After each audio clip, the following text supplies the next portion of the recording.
Apinya dari lantai yang atas, Mas. Kebakaran terjadi di Mall Revo Town di Jalan Ahmad Yani, Pekayon Jaya, Bekasi Selatan, Kota Bekasi, Jawa Barat. Asap pekat menyelimuti seluruh lantai di dalam Mall Revo Town. Petugas pemadam kebakaran Kota Bekasi yang datang segera memadamkan api agar tidak meluas ke lantai lain. Dugaan sementara, titik api berawal dari salah satu restoran yang berada di lantai UG. Terakhir paling saya turun dari atas, bahwa katanya suruh bisa mobil turun. Pas saya ke atas lagi ternyata mobil nggak bisa. Akhirnya balik lagi. Udah bener-bener asap full. Bang, ini kan blokannya di lantai 1 ya?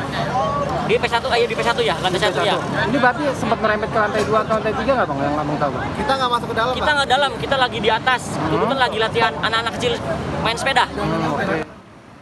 Usai kejadian, akses mal yang ke stasiun LRT ditutup. Dari Bekasi, Jawa Barat, Rahmat Hidayat melaporkan. Apa bro?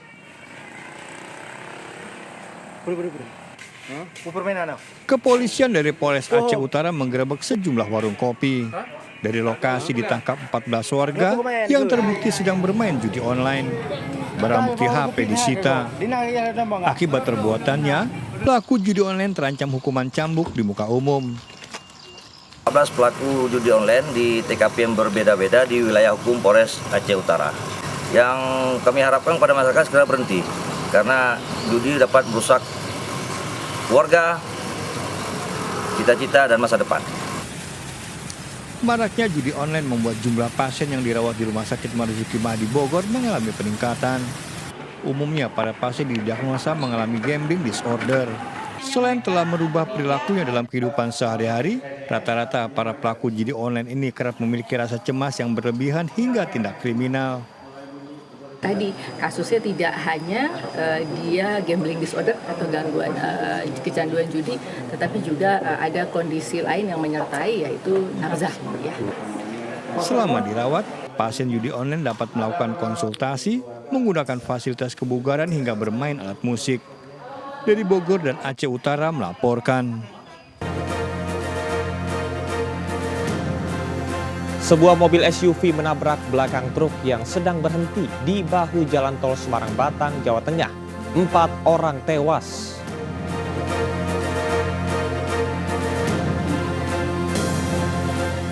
Diduga over kapasitas, sekitar 49 orang yang terdiri dari santri dan guru pondok pesantren terjebak di dalam lift gedung Empire Palace di Surabaya.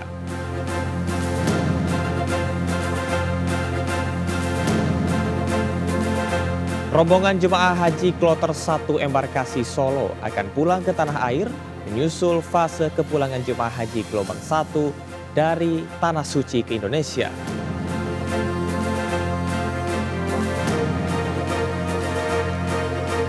Pasca penangkapan, polisi kembali menggeledah kamar kos musisi Virgon di kawasan Ampera, Pasar Minggu, Jakarta Selatan.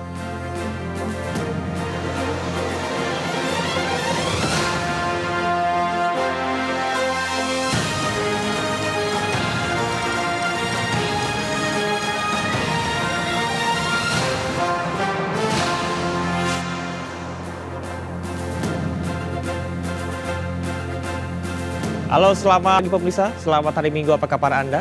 Selain berita utama tadi, sejumlah laporan menarik juga akan menemani aktivitas pagi Anda. Bersama saya Camar Hena dan berikut seputar iNews Pagi selengkapnya.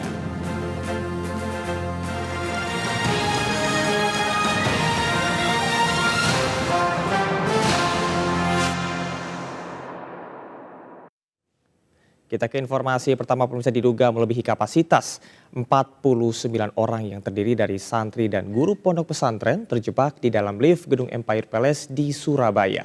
Tim rescue damkar kota Surabaya dikerahkan untuk mengevakuasi para santri dan juga guru.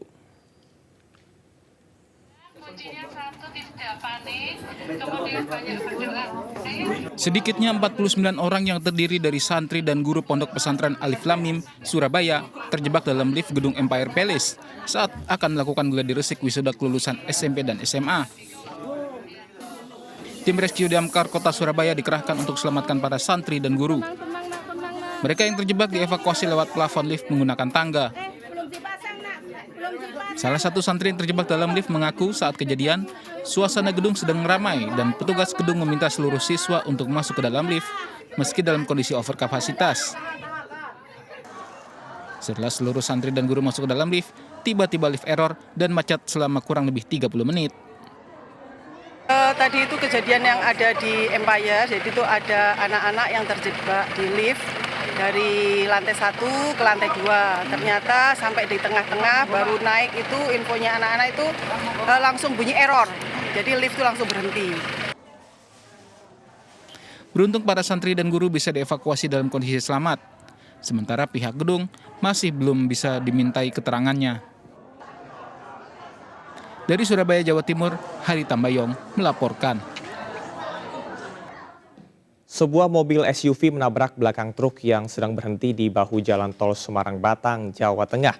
Akibat kecelakaan ini, 4 korban yang masih satu keluarga tewas di lokasi kejadian.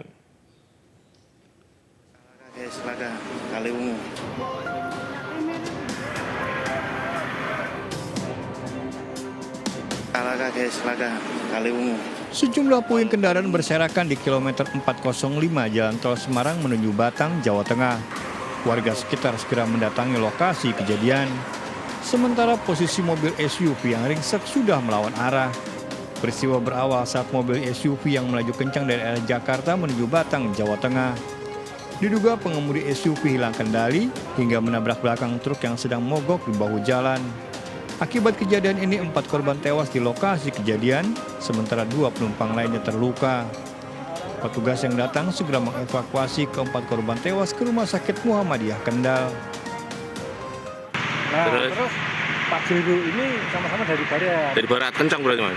Kencang berarti. Nah, terus itu suara keras. Gitu kan. Nah, saya lari, saya lihat 2 sudah terlempar di tengah jalan. 2 ya. Kelihatannya penumpangnya tadi dulu. Nah, terus di tengah posisi ibu kelihatannya pemah. Di bangku bapak-bapak, dia cuma kalau arah lah langsung. Terus yang belakang 2 anak muda yang kira-kira ya umur 20-an. Itu MD kelihatan. Saat kejadian, mobil yang ditumpangi satu keluarga baru saja pulang dari sebuah acara di Lampung dan dalam perjalanan pulang menuju ke Blitar, Jawa Timur. Sopir SUV yang berusaha menyalip dari sebelah kiri tidak mengetahui adanya truk yang sedang berhenti karena mogok di bahu jalan tol Semarang-Batang, Jawa Tengah. Tadi kan saya mau ambil kiri Mas, mau nyalip. Tadinya kan ke kanan terus ada mobil, tapi dari jauh itu memang nggak kelihatan truk itu Mas. Memang nyata nggak kelihatan. Usai kejadian, mobil SUV dan truk dievakuasi ke Satlantas Polres Kendal. Selanjutnya yang 2 luka ringan, yang 4 meninggal. Kasusnya dalam penanganan polisi. Dari Kendal, Jawa Tengah, Edi Prayitno melaporkan. Usai dilakukan penangkap kepolisian Satres Narkoba Polres Metro Jakarta Barat, kembali menggeledah kamar kos Virgon di kawasan Ampera, Pasar Minggu, Jakarta Selatan. Meski tidak menemukan barang bukti lain, kepolisian telah mengantongi identitas pemasok sabu kepada Virgon.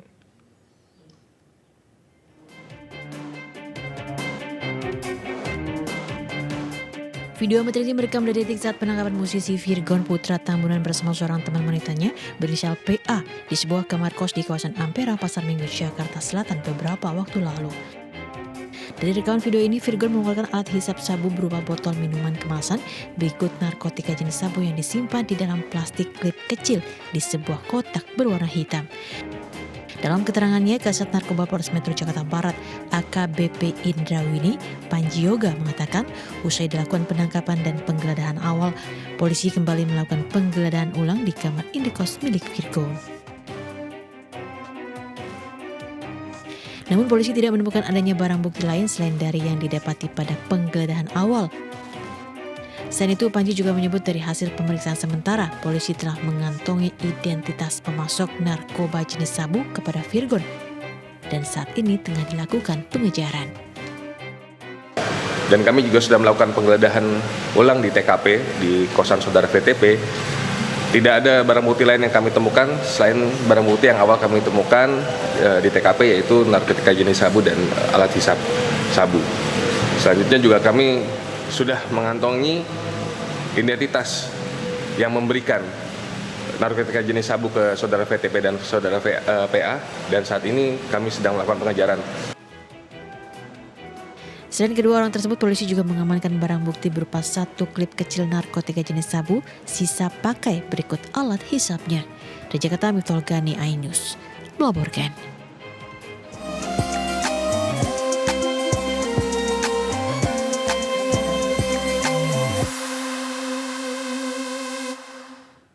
Suasana riang gembira terpancar di ruang tunggu keberangkatan Bandara Amir Muhammad bin Abdul Aziz Madinah. Rombongan jemaah haji kloter 1 embarkasi Solo akan pulang ke tanah air.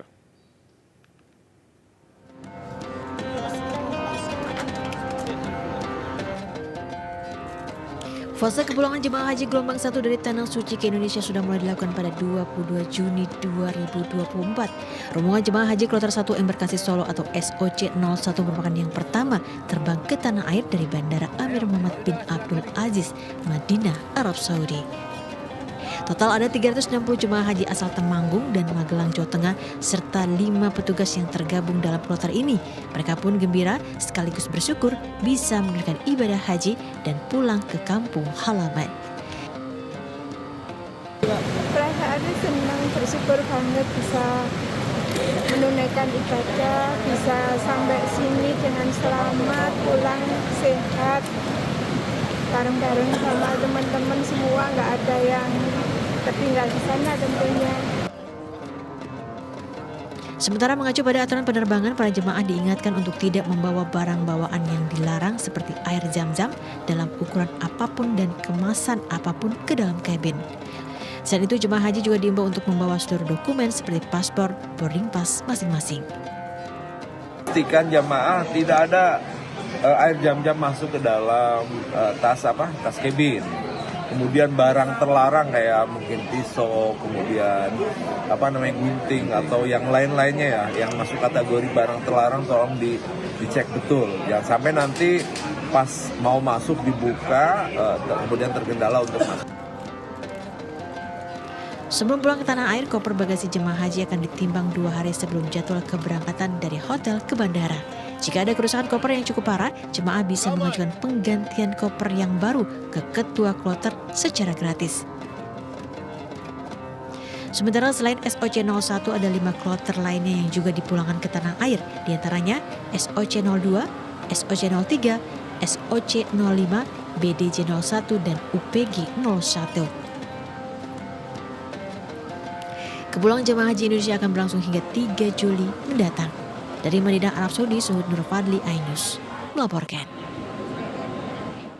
Seluruh rangkaian puncak haji 2024 telah selesai. Jemaah haji dari Indonesia secara bertahap bersiap untuk kembali ke tanah air. Sejumlah toko oleh-oleh haji pun menjadi incaran para jemaah haji Indonesia.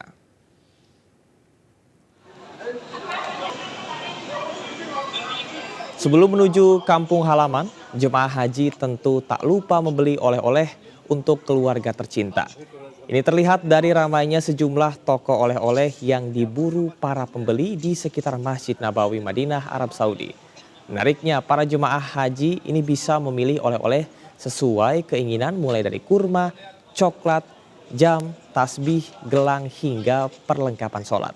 Harga oleh-oleh haji bervariatif, mulai dari Rp1 atau sekitar Rp4.500 hingga ratusan ribu rupiah.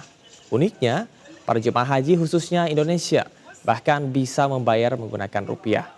Ini dilakukan selain untuk memudahkan transaksi juga karena banyaknya jumlah jemaah haji Indonesia yang berburu oleh-oleh.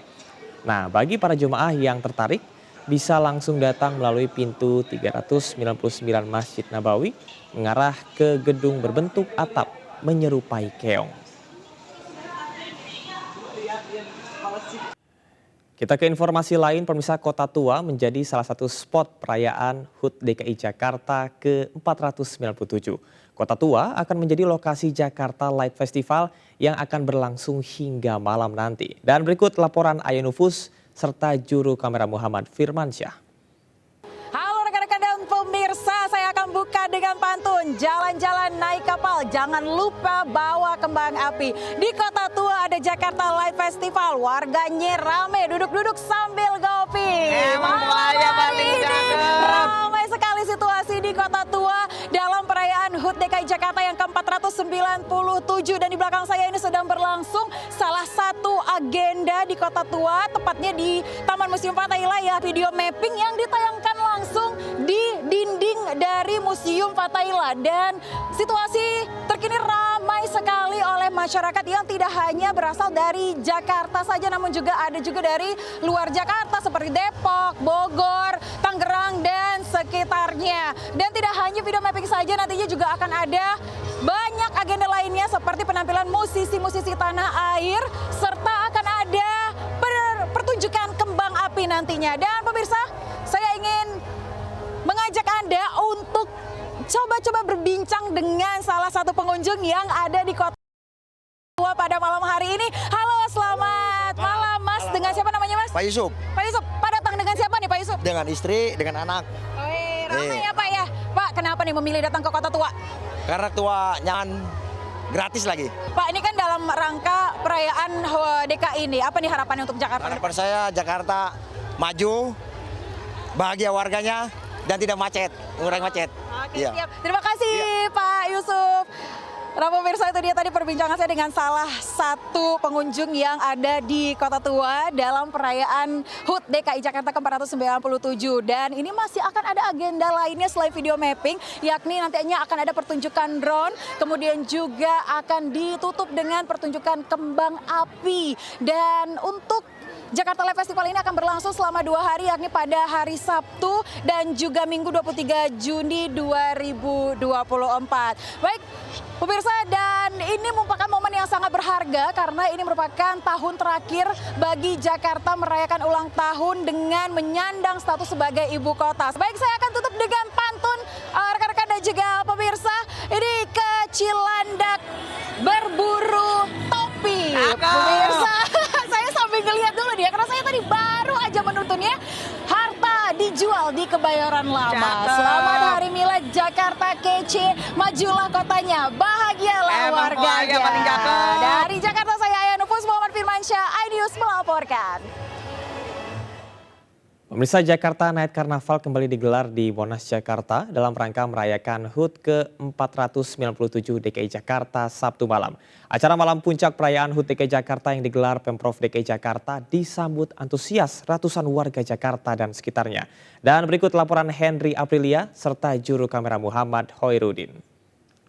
Pemirsa, pada hari ulang tahun Jakarta yang ke-497 di mana di tempat kami melaporkan, yakni di Monumen Nasional, yakni dari Pemprov DKI Jakarta menyelenggarakan kembali Jakarnaval atau Jakarta Night Festival yang diselenggarakan di Monumen Nasional Jakarta Pusat. Hingga saat ini berbagai masyarakat juga mulai datang dan mulai memeriahkan Jakarta Night Festival ini. Juga dari pengunjung sendiri tidak hanya datang dari wilayah Jakarta saja, tapi pengunjung juga datang dari berbagai wilayah. Di tempat kami melaporkan saat ini di sebelah kanan kami, ini ada persiapan dari mapping, yakni Monas yang akan di mapping, di mana nanti akan menceritakan sejarah dari Jakarta sendiri. Dan di sebelah kiri saya nantinya juga ini ada pintu masuk dari Jakarnaval yang dimana menyediakan berbagai macam permainan, bahkan beberapa macam bagai wahana yang dapat dinikmati oleh masyarakat secara gratis. Dan selain itu juga dari Pemprov nantinya akan mengagendakan beberapa acara, salah satunya yakni konser musik yang diisi oleh beberapa artis papan atas, dan juga ada beberapa karnaval mobil rias, bahkan juga ada nantinya pesta kembang api yang akan dilaksanakan di sini. Dan juga dihimbau untuk masyarakat yang hendak memeriahkan Jakarnaval ini untuk tetap menjaga ketertiban, menjaga kebersihan selama berada di Monumen Nasional Jakarta Pusat ini agar tidak terjadi hal-hal yang tidak diinginkan. Dari Jakarta, Henry Afrila, Muhammad Hoirudin, iNews melaporkan. Transportasi publik Jakarta dengan tarif Rp1 dalam rangka HUT Jakarta ke-497 disambut antusias oleh warga.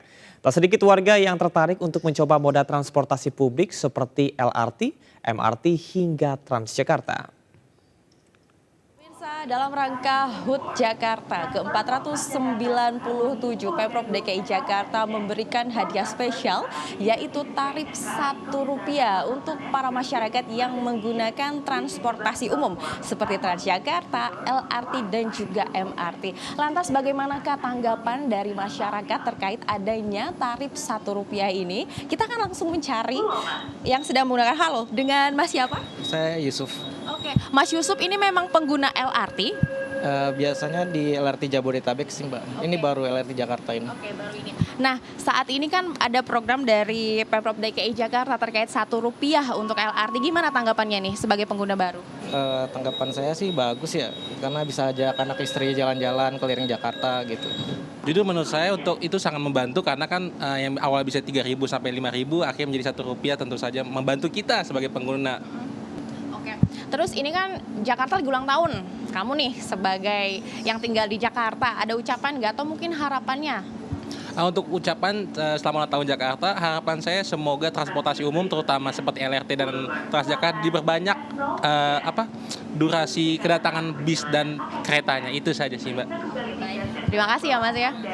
Dan pemirsa, untuk tarif Rp1 ini memang diberlakukan sejak tanggal 22 hingga tanggal 23 Juni 2024 dari jam 00 hingga jam 23.59 waktu Indonesia bagian Barat. Dan memang untuk tarif Rp1 ini ada syaratnya. Di antaranya untuk saldo minimal untuk LRT dan MRT adalah Rp1. Sementara saldo minimal untuk Transjakarta yaitu di Rp5.000. Dari Jakarta, Ayu Pratiwi, Wildan Aulia Ayus melaporkan.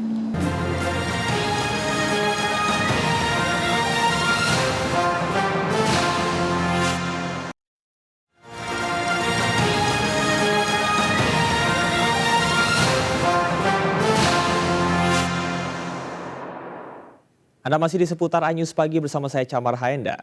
Pemirsa, memperingati perayaan Hari Jadi Jakarta ke-497, Taman Mini Indonesia Indah menggelar arak-arakan roti buaya dan pertunjukan ondel-ondel. Selain menikmati beberapa pertunjukan, para pengunjung juga bisa menikmati aneka kuliner khas Betawi. Dan berikut laporan Irfan Hardiansyah bersama juru kamera Laksana Tiara. Dalam memperingati Hari Jadi ke-497 di tempat kami melaporkan saat ini, yakni di Taman Mini Indonesia Indah, sedang diadakan acara ataupun pertunjukan beragam khas Betawi. Ini salah satunya ada pertunjukan ondel-ondel, kemudian juga ada arak-arakan roti buaya dan juga tarian-tarian yang memang khas Betawi. Dan terlihat di layar kaca Anda pemirsa, para pengunjung ini sangat antusias. Dan para pengunjung ini lebih didominasi oleh keluarga yang memang membawa anak-anak yang terlihat sangat antusias melihat ondel-ondel, kemudian juga roti buaya dan juga tarian-tarian khas Betawi. Dan kami akan mencoba mewawancarai salah satu pengunjung yang mengikuti ataupun melihat acara pertunjukan pada hari ini. Selamat siang Ibu, dengan Ibu siapa Bu? Umi Najla. Umi Najla, ini dari mana Bu? Dari Cakung. Dari Cakung ya. Nah ini gimana tadi melihat pertunjukan ondel-ondel, terus kemudian arak-arakan roti buaya dan lain-lainnya ini? Seru karena anak-anak seneng. Dari pagi nungguin. Dari pagi nungguin pawai. Ini anak-anak terlihat antusias nggak sih Bu lihat pertunjukan ini? Alhamdulillah pada seneng semua. Ini anak-anak di belakang soalnya. Terima kasih banyak Bu. Dan memang pemirsa ini terlihat di layar kaca Anda, para pengunjung ini sangat antusias melihat beragam pertunjukan. Dan memang di sini juga bukan hanya pertunjukan yang ditampilkan, ada beberapa booth juga yang memang disediakan oleh pihak TMI yang bisa dinikmati oleh para pengunjung. Ini di antaranya ada booth bir kletok, terus kemudian juga ada kerak telur, serta selendang mayang. Dan memang ini merupakan salah satu makanan yang memang khas dari Betawi. Dari Jakarta, Irfan Hardiansyah, Laksana Tiara, iNews melaporkan. Pemirsa, kawasan Gunung Batok di area Bromo di Probolinggo, Jawa Timur terbakar. Angin yang kencang dan kondisi semak belukar yang kering membuat api cepat berkobar.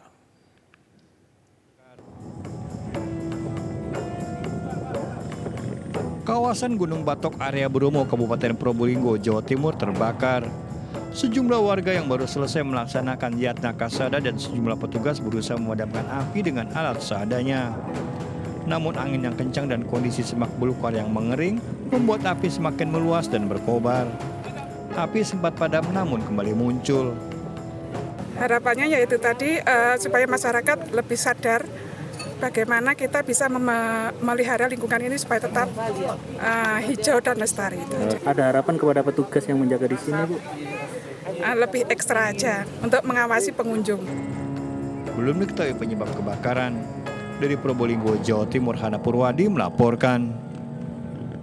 Pemirsa, jika Anda ingin berwisata murah dengan keseruan bermain air dan river tubing di Kabupaten Malang, Jawa Timur, ada sebuah wahana wisata air dengan pesona yang sangat menarik. Bagaimanakah keseruannya? Berikut liputannya untuk Anda.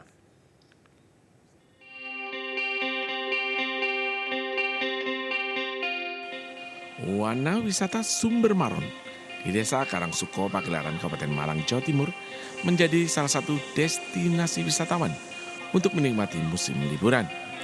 Daya tarik utama wisata Sumber Maron adalah air terjun setinggi 5 meter, Grojogan Sewu. Mengalir ke sungai yang masih jernih, wisatawan dapat bermain dan berenang. Pengunjung bisa menjajal keseruan river tubing sepanjang aliran sungai dengan menyewa ban sebesar Rp5.000. Wisatawan bisa menyusuri aliran sungai sepanjang 500 meter dengan pemandangan pepohonan hijau serta air sungai yang segar, disertai udara yang sejuk. Harga tiket masuk lumayan murah, Rp5.000 saat weekday dan Rp10.000 saat weekend. Pengenalan ini mikrohidro. Apa itu Mas? Mikrohidro? Mikrohidro pembangkit listrik tenaga air. Itu disalurkan kemana? Nah itu kan kita di sini kan ada PDAM. Jadi selain wisata kita ada PDAM. Bermain river tubing menjadi salah satu fasilitas yang diminati. Banget, happy banget sama teman-teman. Kita seru-seruan main air. Terus wahana wisata apa yang paling disukai? Main air kayak aja sih. Seru banget soalnya jeram. Soalnya kita emang suka main air. Suka main air? Ya. Wisata Sumber Maron juga menjadi lokasi pembangkit listrik tenaga mikrohidro. Pembangkit listrik tersebut menjadi wisata edukasi bagi pengunjung untuk mempelajari cara kerja PLTMH dalam memasok listrik untuk pembangkit listrik pompa air yang mengaliri air ke sejumlah desa di sekitar lokasi wisata. Dari Malang, Jawa Timur, Saif Hajarani melaporkan. Bagi sebagian orang, matematika merupakan mata pelajaran yang menyulitkan. Memanfaatkan akun TikToknya, Mbah Guru dari Purworejo, Jawa Tengah selalu memberikan cara mudah belajar matematika.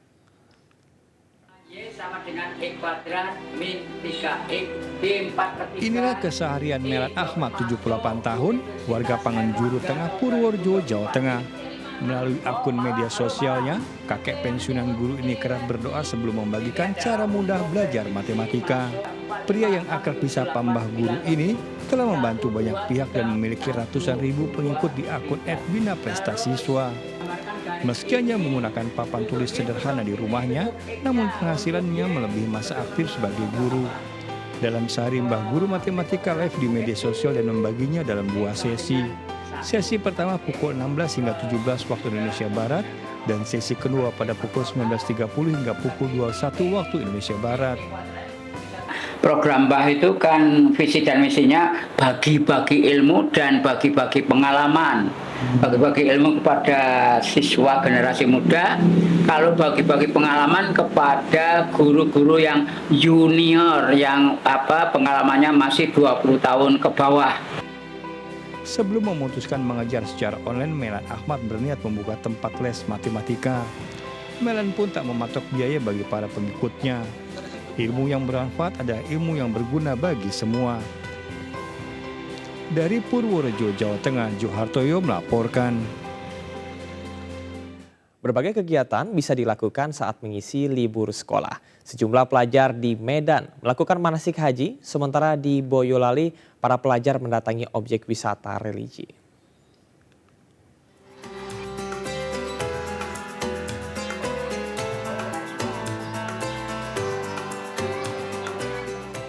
Ratusan pelajar memadati objek wisata edukasi religi di kawasan Desa Karanggeneng, Boyolali, Jawa Tengah. Selain melihat bangunan yang mirip aslinya di Tanah Suci, di tempat ini pengunjung juga bisa mempraktekkan langsung tata cara melaksanakan ibadah haji dan umroh. Objek wisata religi ini dilengkapi miniatur Masjidil Haram di Mekah hingga miniatur Ka'bah. Sementara di Medan, Sumatera Utara, ratusan pelajar memanfaatkan libur sekolah dengan manasik haji di lapangan sekolah di Jalan Pintu Air 4 Medan, Sumatera Utara. Manasik atau latihan ibadah haji dimulai dengan praktik wukuf. Kebetulan hari ini adalah hari Jumat dan besok insya Allah di Makkah Al-Mukarramah, tepatnya di Padang Arafah, akan melaksanakan wukuf. Maka dari prosesi pelaksanaan manasik haji ini kita awali dari wukuf. Pelaksanaan manasik haji sebagai wujud pendidikan agama yang diberikan sejak dini. Dari Medan dan Boyolali melaporkan. Musisi tanah air kembali menunjukkan kemampuannya di kancah musik internasional. Salah satunya adalah band heavy metal asal Garut yang akan tampil dalam festival Glastonbury di London, Inggris maksud kami.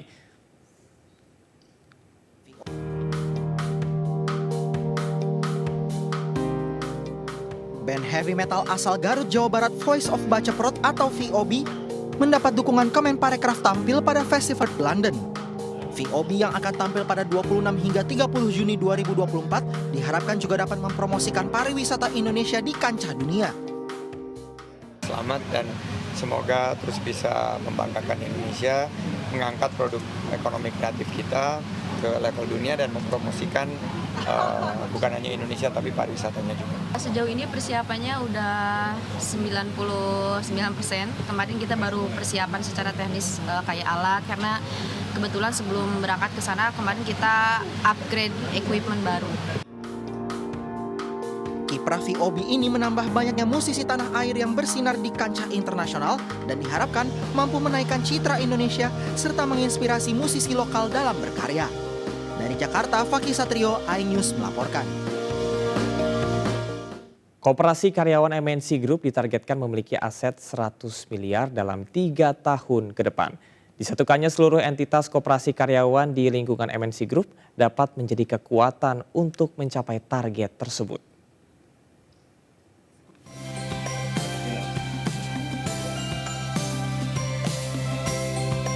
Koperasi Karyawan MNC Group menggelar rapat anggota tahunan Tahun Buku 2023 di iNews Tower, Jakarta Pusat.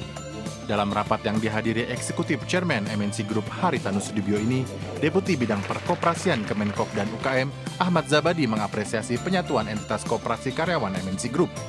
Saya berharap sesuai dengan regulasi yang ada, untuk usaha simpan pinjamnya untuk segera melakukan spin-off menjadi koperasi simpan pinjam MNC Group. Jadi sekaligus menjadi sebuah langkah strategik untuk pengembangan dari koperasi di lingkungan MC Group itu sendiri. Tahun lalu asetnya 60 miliar lebih, memang masih kecil karena usianya baru masuk 6 tahun ya. Tapi kita akan coba percepat supaya asetnya lebih cepat lagi tumbuh. Paling tidak harapan saya 3 tahun mendatang, 2-3 tahun mendatang bisa menyentuh 100 miliar ke atas. Haritanu Sudibyo terus mendorong koperasi karyawan MNC Group berkembang untuk mengakomodir kebutuhan karyawan. Dari Jakarta, Muharlin Nadifa Adine, iNews melaporkan. Pemirsa, lumut yang jarang dilirik bahkan dianggap merusak menjadi karya indah di tangan seorang seniman. Selengkapnya sesaat lagi, tetaplah bersama kami.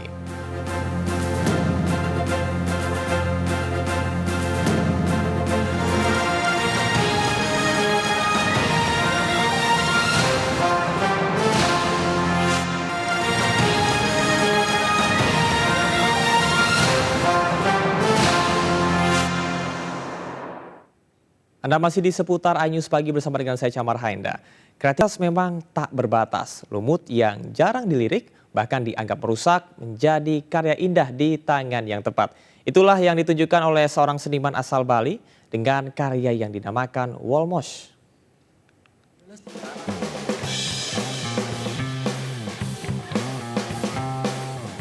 Siapa sangka karya seni ini datang dari tumbuhan yang kerap dianggap perusak.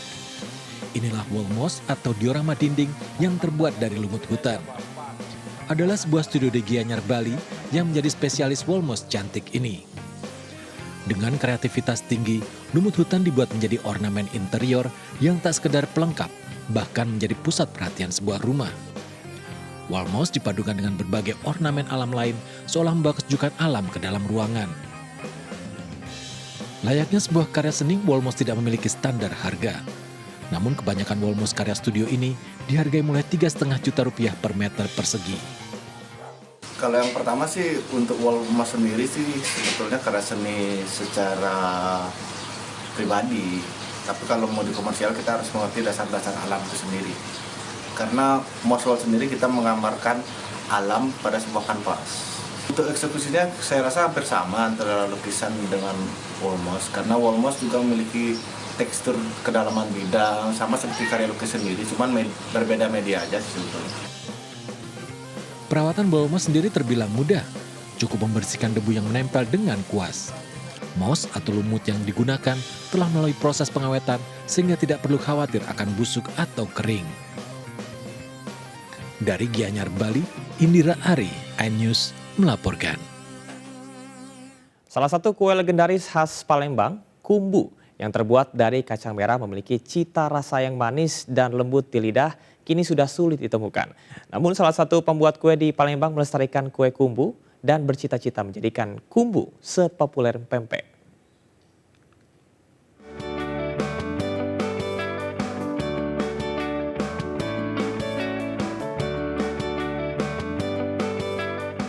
Tak bisa dipungkiri, kue kumbu saat ini jarang ditemui, bahkan namanya pun asing didengar. Namun salah satu pembuat kue di kawasan Talang Jambe, Palembang, Dwi Astuti, justru menjadikan kue kumbu sebagai ide usahanya. Rasanya yang manis dan lembut menjadikan kue kumbu dapat dinikmati sebagai cemilan menemani kopi ataupun teh. Untuk membuat kue kumbu yang sempurna dibutuhkan waktu selama 5 jam. Dwi Astuti sudah menjual kue kumbu sejak 2022 lalu. Hal ini didorong banyaknya masyarakat yang mencari kue tradisional ini. Ia pun ingin kumbu tidak hanya dicari masyarakat lokal, tapi juga bisa seterkenal pempek. Kumbu buatannya selalu banjir pesanan baik dalam kota maupun luar daerah hingga menghabiskan 30 kg kacang merah untuk 100 loyang kumbu. Kue kumbu ini dijual di harga Rp75.000 per loyangnya. Rasanya lembut, enak, gurih dari khas Palembang. Harganya terjangkau. Bahan-bahannya itu kita menggunakan kacang-kacang yang benar-benar berkualitas. Dari kacangnya pun kita pilihin satu-satu, yang reject kita buang. Jadi untuk kacang itu kita pilih yang terbaik, dan susu creamernya pun kita pilih produk yang premium. Kalau untuk kelapanya kita pilih yang benar-benar muda, bersih, dibersihkan sampai sebersih-bersihnya, karena kalau seandainya kelapanya masih kotor kan otomatis kumbunya mudah basi. Nah pemirsa, jika Anda berkunjung ke Palembang, Anda dapat menikmati menu kue kumbu yang tak kalah lezatnya dengan kuliner khas Palembang lainnya. Dari Palembang, Sumatera Selatan, Bambang Irawan melaporkan. PT Bank MNC International Tbk membukukan laba bersih Rp77,9 miliar di tahun 2023. Seluruh laba bersih juga disepakati digunakan untuk memperkuat permodalan perseroan.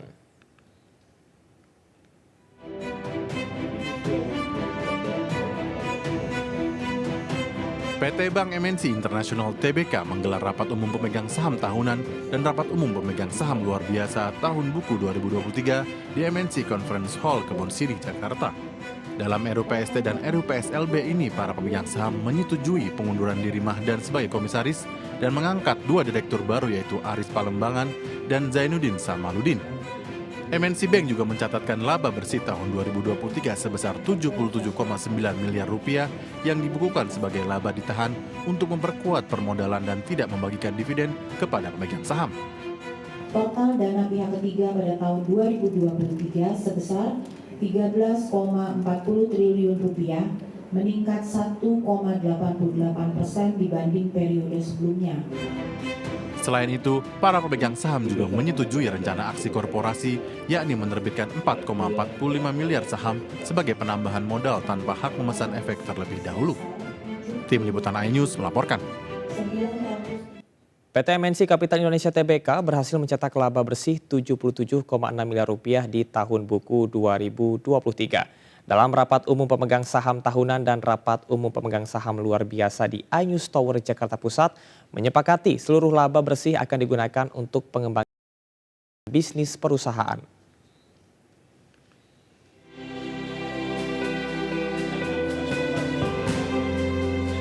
Pendapatan konsolidasian PT MNC Capital Indonesia Tbk dengan kode emiten BCAP tahun buku 2023 mencapai 2,95 triliun atau naik 3,7% year on year dari periode tahun sebelumnya. Kinerja keuangan PT MNC Capital Indonesia Tbk tahun 2023 juga menunjukkan capaian yang gemilang dengan perolehan laba bersih hingga 77,6 miliar rupiah.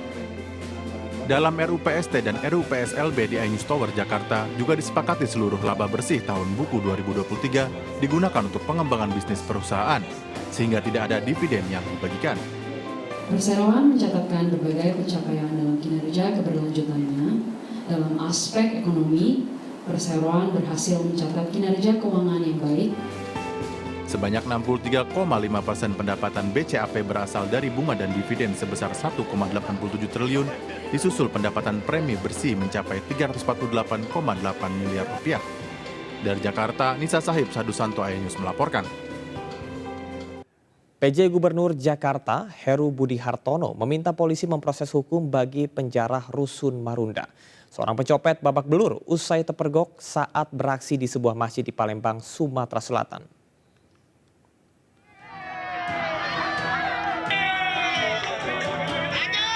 Seorang pencopet babak belur usai tertangkap jamaah Masjid Agung Palembang, Sumatera Selatan. Pelaku terpergok seorang ibu saat mencopet dompet suaminya yang merupakan anggota TNI. Pejabat Gubernur Jakarta Heru Budi Hartono meminta polisi menangkap dan memproses hukum para pelaku penjaraan Rusunawa Marunda, Jakarta Utara. Akibat aksi penjarahan tersebut, kondisi unit bangunan Rusunawa pun menjadi rusak. Seorang anak di bawah umur di Kabupaten Bekasi, Jawa Barat menjadi korban penganiayaan yang dilakukan oleh orang tua temannya. Akibat ulah pelaku, korban terjatuh dan tak sadarkan diri. Pemirsa, kami akhiri jumpa kita pada pagi hari ini. Ikuti terus hasil dan berita terkini dari Piala Eropa 2024 hanya di RCTI. Sesaat lagi Jeng Misti akan hadir menemani Anda dengan serangkaian informasi kriminal dalam program Sergap. Saya Camar Haenda, selamat beraktivitas, tetap semangat dan sampai jumpa.